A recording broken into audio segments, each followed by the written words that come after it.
जय जय श्री राम। आप सभी वृश्चिक राशि के साथियों का हम अपने YouTube चैनल में हार्दिक स्वागत करते हैं।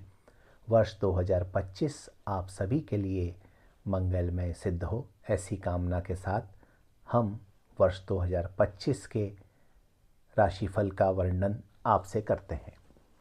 देखिए, वृश्चिक राशि के आप सभी लोगों को हम सर्वप्रथम बधाई देना चाहेंगे।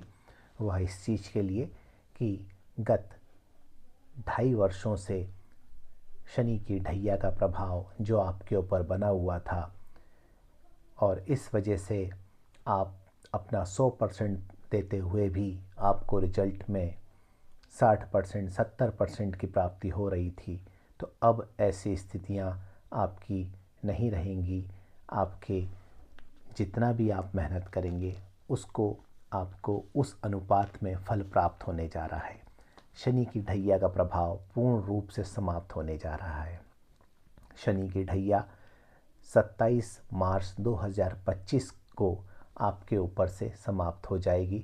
निश्चित रूप से यह 2025 अब कई अर्थों में आपके लिए श्रेष्ठ सिद्ध होने जा रहा है। मानसिक तनाव इत्यादि आपका हटेगा, कार्य में मन लगेगा और आप प्रगति के पथ पे आगे बढ़ेंगे। एक विशेष बात अब यहाँ हम आपको बता रहे हैं कि केंद्र भाव में राहु और केतु का नया गोचर मई 2025 के मध्य से प्रारंभ हो जाएगा। जब राहु का गोचर और केतु का गोचर केंद्र भाव में मित्र राशियों में हो तो यह ओवरऑल अच्छा ही रहता है, क्योंकि केंद्र में जो है राहु केतु भी अच्छे फल देते माने गए हैं। गुरु की यदि बात की जाए तो अभी तक सप्तम भाव में आपके गुरु का गोचर बना हुआ था। स्थान हानि करो जीवा, स्थान वृद्धि करो शनि। निश्चित रूप से यह गुरु की स्थिति आपके दाम्पत्य जीवन में किसी न किसी कलह इत्यादि को निर्मित कर रही होगी गत 1 से सवा वर्ष के मध्य में।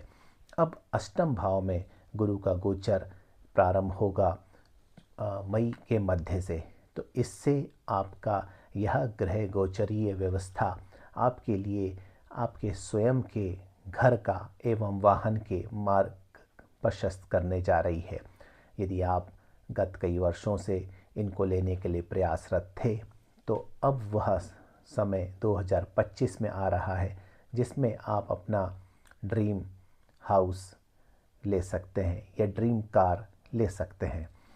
एक विशेष चीज़ अष्टम भाव के गुरु में हम यह भी आपको बता देते हैं कि अष्टम भाव का गुरु आपको ज्ञान की ओर भी ले जाएगा। ज्ञान चाहे वो आध्यात्मिकता का हो, ज्ञान चाहे दूरदर्शिता का हो, ज्ञान चाहे धर्म का हो, तो यह ज्ञान आप जितना हो सके प्राप्त कर सकें तो और भी ज़्यादा गुरु की शुभता आपको प्राप्त होगी। ज्ञान के मार्ग में चलते हुए ज्ञान से संबंधित सामग्रियों का आप वितरण कर सकें, जैसे कि धार्मिक ग्रंथ आप किसी व्यक्ति को, किसी ब्राह्मण को जो उस ग्रंथ का सम्मान कर सके उसको पढ़ सके, ऐसे व्यक्तियों को हमें देना चाहिए। स्कूल की कॉपी किताब किसी गरीब व्यक्ति को जो स्कूल में जाके उसको खरीद ना पा रहा हो उसको आप देखें, और पात्र व्यक्ति को, ऐसे बच्चे को भी आप शिक्षा का दान करें। तो यह वर्ष 2024 के मध्य से शुरू होकर और जो आखिरी के माहों तक चलेगा गुरु का अष्टम भाव का गोचर, ये आपके लिए अनुकूलता भरा सिद्ध हो सकता है। वहीं दूसरी ओर वर्ष के अंत में यह गुरु का गोचर आपके भाग्य भाव में उच्च अभिलाषी होकर गोचर करेंगे अष्टम भाव में, और गुरु का गोचर अपनी उच्च राशि में कर्क राशि में प्रारंभ होगा। तो यह आपके लिए एकदम से नए भाग्य का निर्माण करने वाला होगा। इस अवधि में आपको संतान की प्राप्ति हो सकती है। यदि पूर्व में आपसे संतान है तो उसका विकास, उसकी उन्नति आपको हर्षित एवं पुलकित करेगी। शनि की स्थिति हमको यह दर्शाती हुई दिख रही है आपके लिए कि आपका जो भी कार्य हो, इस कार्य के अतिरिक्त शनि की जो नई स्थिति आपके लिए बन रही है, जो कि 27 मार्च 2025 से बन रही है, ये आपके लिए कोई कमीशन बेस्ड काम का मार्ग प्रशस्त कर सकते हैं। वर्ष 2025 में आप अपने घर के पुनर्निर्माण की भी कोई ना कोई योजना बनाएंगे और आपके घर में कोई नया इलेक्ट्रॉनिक उपकरण भी लेके आएंगे।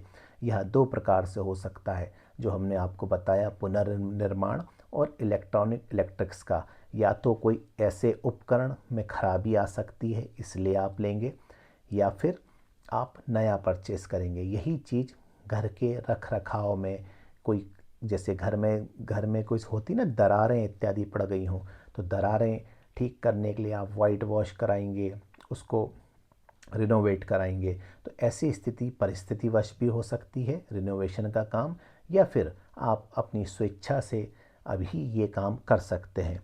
आपको जो एक विशेष सलाह हम देना चाहेंगे कि कर्म भाव में जो आपका केतु रहेगा, ये आपके कार्य में कुछ ना कुछ नया बदलाव कर सकता है। बदलाव से आशा यह है कि आपको आपके कार्य क्षेत्र में के अलावा भी कुछ नई शुरुआत करनी पड़ सकती है। इस चीज़ को आप सकारात्मक लें, क्योंकि जो परिवर्तन है वो संसार का नियम है। जब तात्कालिक रूप से ऐसा होता है कि नई काम की शुरुआत होती है, नया काम सामने आता है, तो कठिन लगता है। लेकिन जब हम उसको प्रयास करके और ईश्वरीय आशीर्वाद समझ के कार्य करना प्रारंभ कर देते हैं, तो निश्चित रूप से प्रकृति का उसमें सहयोग भी प्राप्त होता है। ग्रहों का भी सहयोग इसलिए प्राप्त हो जाता है कि जब खुद ग्रह देखता है कि हम कार्य में बदलाव इनको दे रहे हैं और आप उसको सहर्ष स्वीकार करते हैं। केतु के मामले में यह विशेष रूप से होता है, क्योंकि राहु जो है धड़ है, ऊपर का सर वाला भाग है। तो राहु के पास मस्तिष्क है, लेकिन केतु के पास मस्तिष्क नहीं है। आप जो भी सामने कार्य आए उसको ईश्वर का प्रसाद समझ के, जो भी चुनौती आए उसको ईश्वर का प्रसाद समझ के, या ग्रह का या प्रकृति का, जो भी आप समझे, उसको आप पूर्ण रूप से सच्चे मन से करने का प्रयास करें। तो यह जो कार्य में आपके बदलाव वाली चीज़ हम जो देख पा रहे हैं, तो ये आप नई शुरुआत, भविष्य की एक नई परिपाटी इस 2025 में एक नया फाउंडेशन आप निर्माण कर सकते हैं, जो निश्चित रूप से आने वाले वर्षों में आपको यह बहुत अच्छा परिणाम दे सकती है। तो कुल मिला के 2025 आपके लिए चुनौती भी लेके आ रहा है कर्म क्षेत्र में, लेकिन पारिवारिक फ्रंट पे देखा जाए तो बहुत ही अच्छा होने जा रहा है। और जैसे कि हमने पूर्व में बताया कि ढैया की समाप्ति से आपको एक नई ऊर्जा मिलेगी और एक नया प्रैक्टिकल विज़न आपको शनिदेव ने दिया है, तो उसका लाभ आप उठाएं और जीवन के प्रगति पथ पे आगे बढ़ें। यही हमारी शुभकामनाएं हैं। आपका वर्ष 2025 मंगलमय हो, ऐसी हम पुनः आशा करते हैं।